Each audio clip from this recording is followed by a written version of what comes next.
everyone. You're now watching us live at the 2018 International Kite Festival in Hua Hin, south part of China. Sorry, part of Thailand. Sorry, I'm so excited because today, join us, there are 4 teams from China who come to Thailand to join the Kite Festival, where actually there are more than 20 teams from various of countries, such as Switzerland, Germany, and China. They come here to show their wonderful, gorgeous kites. But today, join us now is the Mr. Tan from Shandong Weifang. Well, if you're a kite lover, you must know that Weifang is a hometown of kites. So first of all, let me introduce Mr. Tan. Mr. Tan is now flying his kite. And that's a very special kite because it's actually his portrait. 谭老师您好。你好，你好。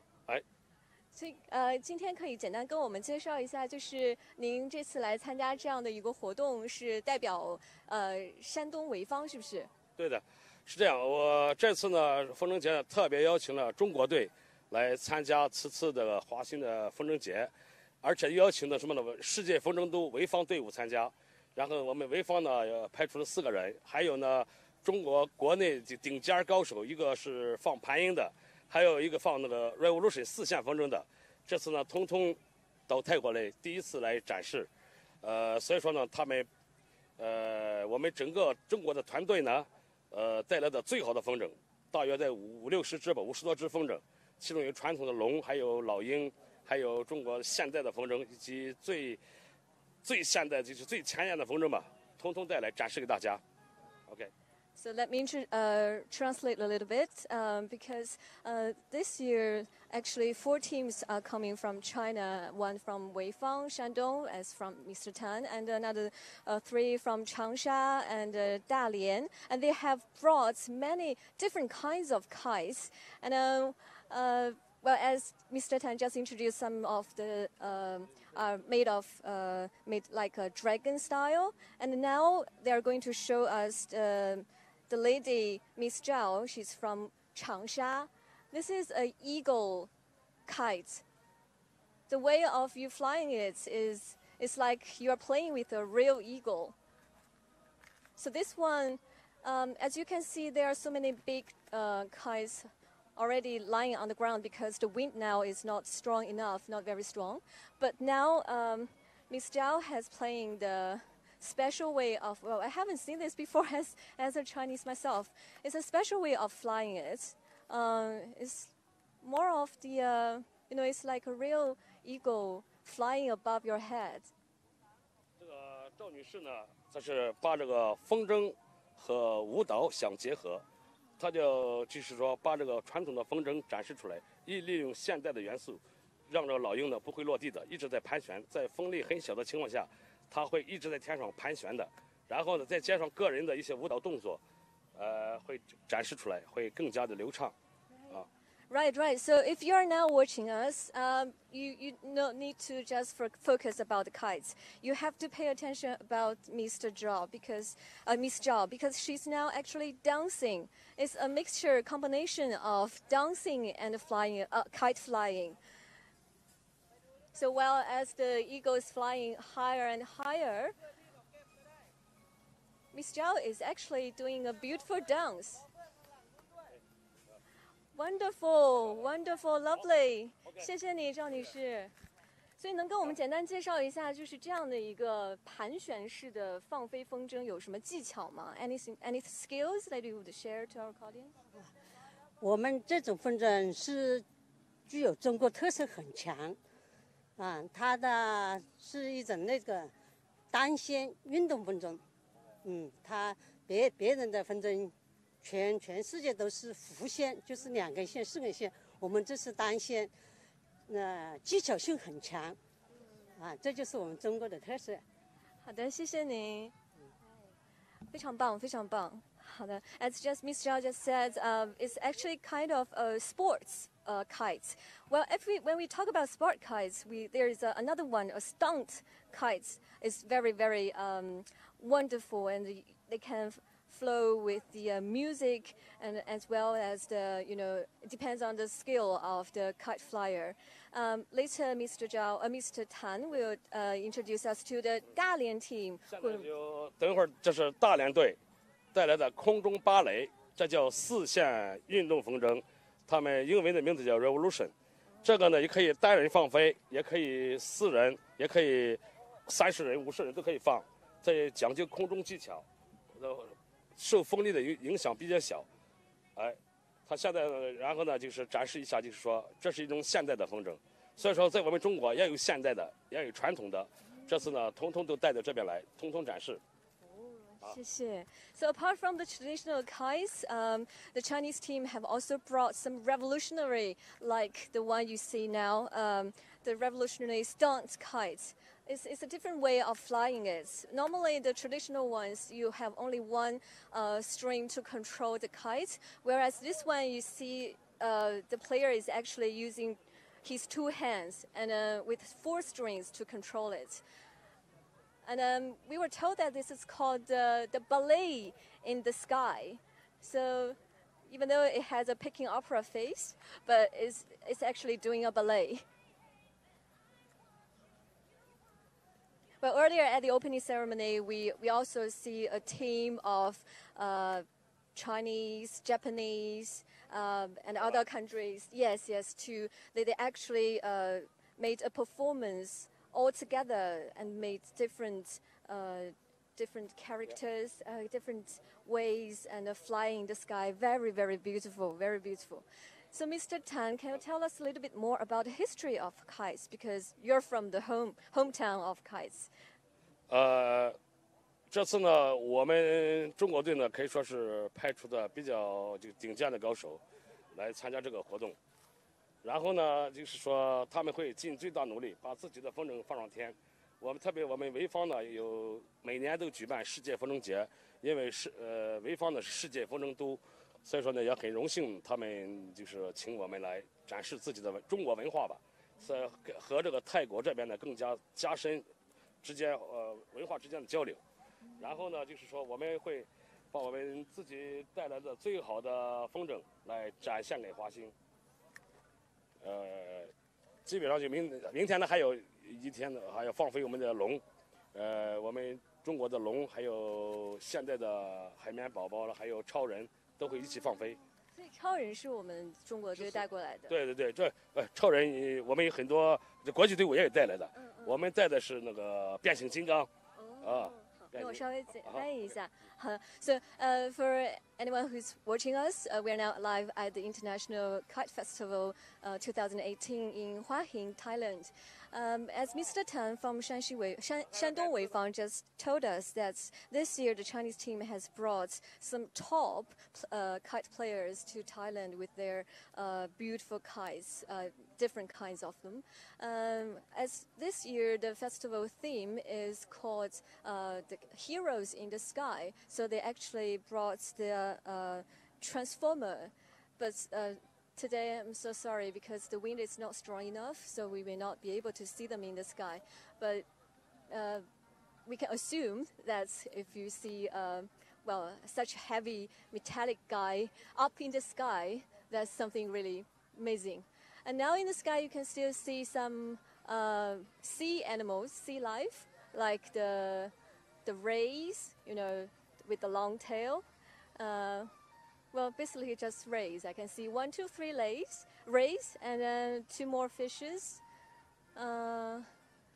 Last year the theme was sea life, so we saw a lot of whales as well. But again, I do apologize because it's a little bit late, and then the wind is not strong enough, so we may not be able to show you much. Okay, let me interview Mr. Tan for a little bit more. 好。所以像那个通常情况下，像这样的一种国际风筝节，一般都会做什么样的准备？然后是什么样的那个人会来参加？一般像这些大型的国际风筝节呢，都是在各个国家里的就是出类拔萃的一些风筝制作大师了，还有一些爱好者，再就是对这个风筝这项运动，就是说进行普及的一种人去推动这项活动。要深入到各个基层，深入到各个群众呢，因为这是一项体育运动，就是说对不受这个外部条件限制的还比较低，这个门槛很低。对这个，因为现在很多人都在每天趴在电脑旁边了，写电脑了，没有时间出来活动。这个可以增加一个家庭的凝聚力，就是说一个领着孩子了，还有学生呢都出来一起放松一下，放飞心情，哎，接触大自然，这是培养跟大自然就是一种亲切的一种交流吧，使他们每个人呢都喜欢就是出来活动，增加这个身的体质，啊。So as Mr. Tan just introduced, but the kites in China has a history of more than 2,000 years. And then he wants to promote more about this activity because, to the world stage, because it's not only a hobby or habits. It's a very good event for family, for people to come out, not just stay with their mobile. You can just, when you stay in the office and look at the computer for such a long time, you need to do some exercise for your neck, good for your neck, and good for your body. And this is one of the best sports you can do, and with kind of a teamwork as well, because you can hardly fly a kite by yourself. So it's a really, really nice event to do as a family event. I think I just see an old friend of mine.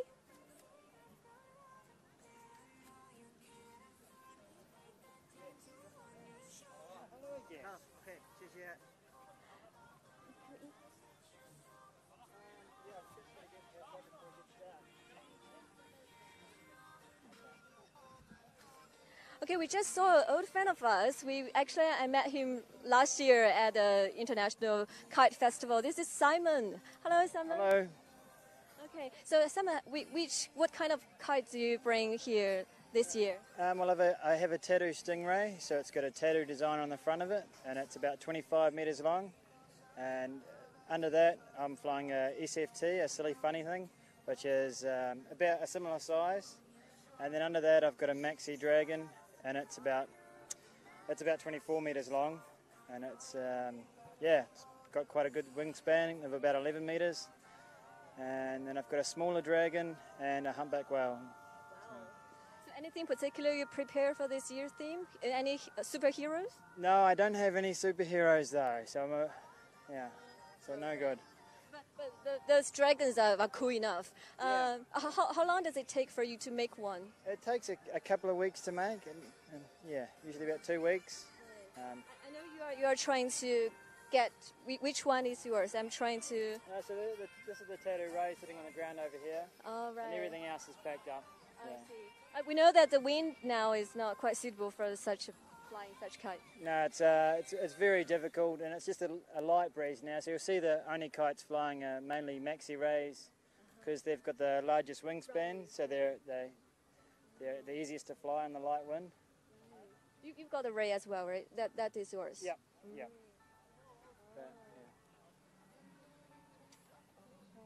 So any plan for tomorrow? Are you going to have the ring? As many kites as possible. Yeah. So.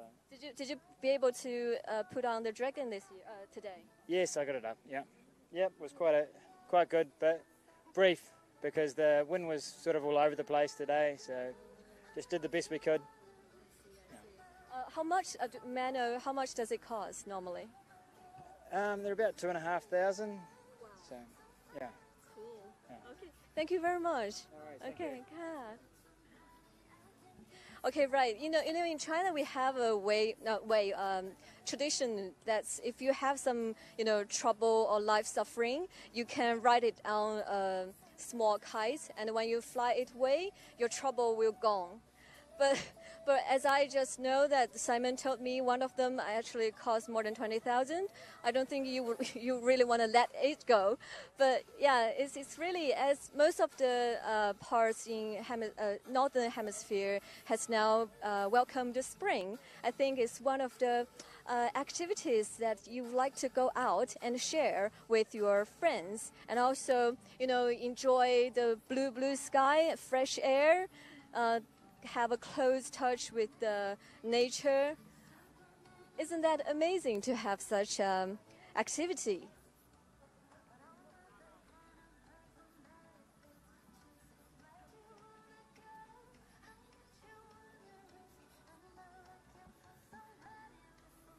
And those big giant kites are kind of hard to control. We can see over there they need more than 2 men to get it down from the sky.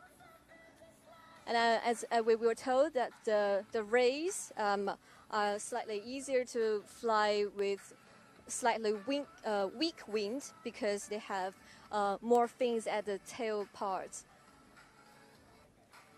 But I think tomorrow, the festival will last for 3 days. So I hope tomorrow the wind will be strong enough. We will be able to see more colorful kites in the sky with, superheroes like Superman and Batman and Transformers like the Chinese team prepares. Last year they were actually hold this kind of festival next to the sea. So it was a different view, but this year you can see the mountain at the far back, which is another different view. And the good thing is the sun is going down, so I won't get sunburned as bad as last year.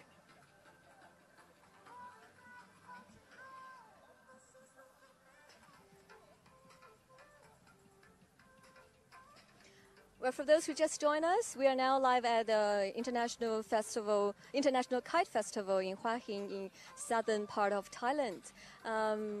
We are now, well, as you can see, some of them, we just finished the opening ceremony, so some of them are actually packing back their beautiful kites. Okay, there's someone that we can interview, I think. Yeah. They also have help from local soldiers.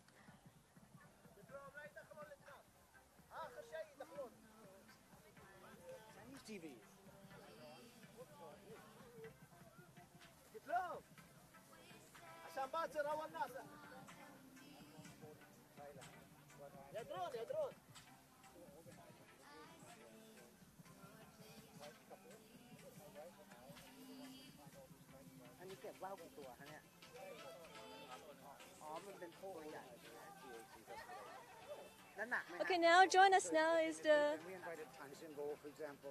Right.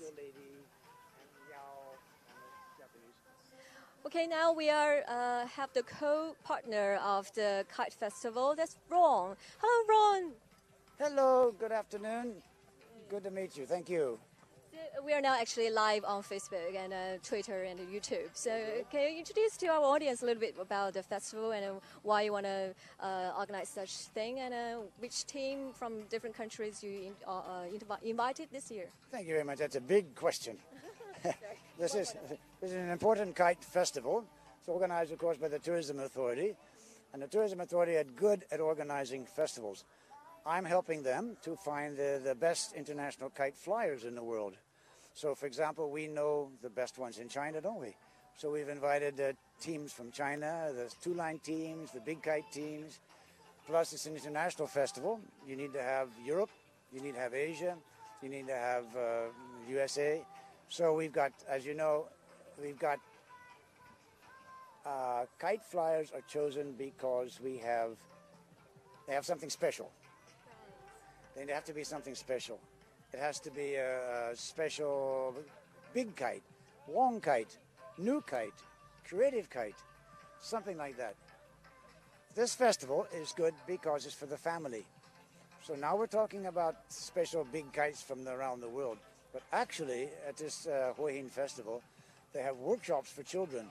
Hundreds of children are making workshops, painting kites and drawing kites. There's another section where the traditional Thai kites, where you can sit down and you can have paper and bamboo and make a kite. Chula and something, I don't know. Chula and pakpao.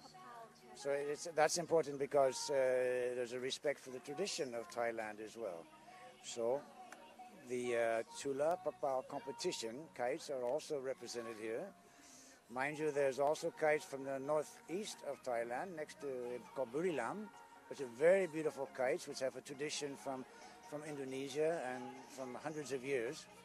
And there are kites from the south, which have a totally different tradition, which is coming from Indonesia and India and Malaysia. So all of them are represented in different areas of this field. But the main thing is, as I said before, it's a family kite festival. So I'm inviting all the people to come with their grandmother, their grandfather, their children, aunts and uncles, because a kite festival is a place to make memories. Years from now, the children remember, I went with Grandpa to the kite festival in Hua Hin one time when I was little. And he'll remember that. It's a good memory. So that's what we're here for, is to create memories for people. Put kites in the sky, make people happy. And we, the kite flyers, of course, we're very happy when we see so much public coming as it is now. None of the kite flyers here are businessmen. We all have a passion for kites. They give us, they host us with hotel and food, so we come. And we enjoy this festival, and we enjoy it. So I invite everyone else to come too. I really like the concept that you said that it's an event to create memories, family memories. It's so sweet. Yeah. Well, it's important because children now, of course, we know everybody has the smartphone and they have the laptops and everything else. So the children don't really have time to go outside and play and run around. And if you do, you just stick them outside and do something. But when they come to a kite festival like this, if the whole family come, and you look around and I can see children and their fathers having a good time, and you wonder where's the mother, and there she comes, right, is well behind, right, because she's got something to eat. So it's very important to have an event where the family can be together. Thank you very much. And I saw you, as you mentioned, the Chinese has a very long history and very good at kite flying. Do you know any background information about that? Well, let's relate to the Thailand, for example, right? Thailand traditional kites come from different directions. To the southern part of Thailand, there are a lot of people who have the Chinese tradition, making beautiful butterflies and bees and birds, and with bamboo and paper and painting them. And it's the Chinese community. There's, as I mentioned, the Chulok Popao comes from the palace, from the King Rama IV, who had a problem because small kites were coming over the roof of the Grand Palace and catching on the gold ornaments, which is not a good idea. So you have to chase them away, but they come back again. And the king can't send his soldiers out to chase them away. That's not so good, right? So they had the idea that if I had a big kite, I could go out over the walls and catch them and bring them back again. So you have to have a special kite that can do that. So the king sent his advisors out around the world and said, find me the best kite maker who can make me a kite that I can control, that I can catch a kite with and bring it back again. So he sent them out, and they came back and they found Mr. Chula. Chula is the head of the Islam mosque, is called Chula. So this gentleman was a Muslim. He was Chula, and he came from Indonesia, obviously, and he had invented this wonderful Chula kite, which is different than any other kite in the world because you can control it, make it go left and right and up and down and catch things. That was good. The king had his soldiers, they had an air force. They can go out and catch these naughty kites. So they have to practice. In the palace, they have the king's cookie vines. The young ladies are learning how to do flowers and fruit and all the nice things. They also fly kites, little small kites called ilum. The king was walking through the palace one day, this is in Ayutthaya, and there was this lovely little diamond kite fluttering around with a long tail it's called Pak Bao, Ant Bao. And he said, whose kite is that? And he says, oh, it's Pak Bao's kite. Oh, that's quite nice. And then he got the idea, that's what my soldiers can practice. So we use Pak Bao's kite, put it up, and the soldiers can catch it. And we don't have to go outside and let people see us, so we can practice inside. So it became a competition of the Chula, which is the male, of course, and the Pak Bao, which is the female. And the male is trying to catch the female, and the female is trying to catch the male. So nobody's hurting anybody. It's not a fight. It's only a competition to see who can catch the most. So in the competition, it's very interesting. In the competition, the man is not competing against a woman. The man is competing against the other males to see how many females they can catch. And when they catch the most females, gets the royal trophy. And also the little Pak Bao kites, their teams down the far side of the field, They're competing to see who can catch the most males and bring them down in their territory. So the one that achieves that most males, they become the champion Pakpao team. So it's very nice, it's very civilized, it's very, very neat, and they're not allowed to hurt each other, they're not allowed to crash into each other. There's many, many rules of how they can catch them and how they can catch them, how they can not catch them, how they have to be out of control. They can catch by the tail or by the nose and things like that. Anyway, this Thailand festival respects that and have wonderful chula, pakpao, kite makers here as well. And they're flying every day, so if anyone wants to come and have a look at what I just described, it's here every day. Don't miss it. Thank you very much, Ron. That was wonderful. Thank you so much. Thank you very much. Very good. Right, as you can see, there's only one big ray up in the sky. And it's pretty much the end of our life for today as the sun is going down. Well, for any of you may have some idea, a little bit history background information for Chinese kites. It's actually has a history of more than 2,000 years. And then, as you can see, many kites are made, well, traditional Chinese kites are made of like the birds or butterfly. This actually, they hold the dream of people willing to fly up in the sky. And also in the old time, as according to the records of books, the kites were actually used for wars to send information and collect information. But now it has become more of an envoy to link different countries, different cultures to come together, like this International Kite Festival. You have more than 10 countries to come here, more than 20 kite flying teams to join, and all over the world, the kite flyers, the kites lovers, they are here to just for one aim, to fly beautiful kites, to show the beautiful kites up into the sky, to share the, as Mr. Ron just said, to share the memory time, to create memory time, and to share the wonderful time with your friend and family.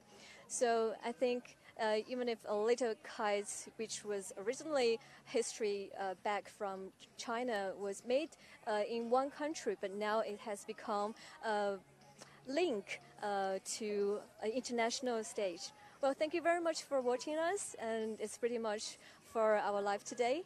And then if you like us, please forward, and then hope to see you next time.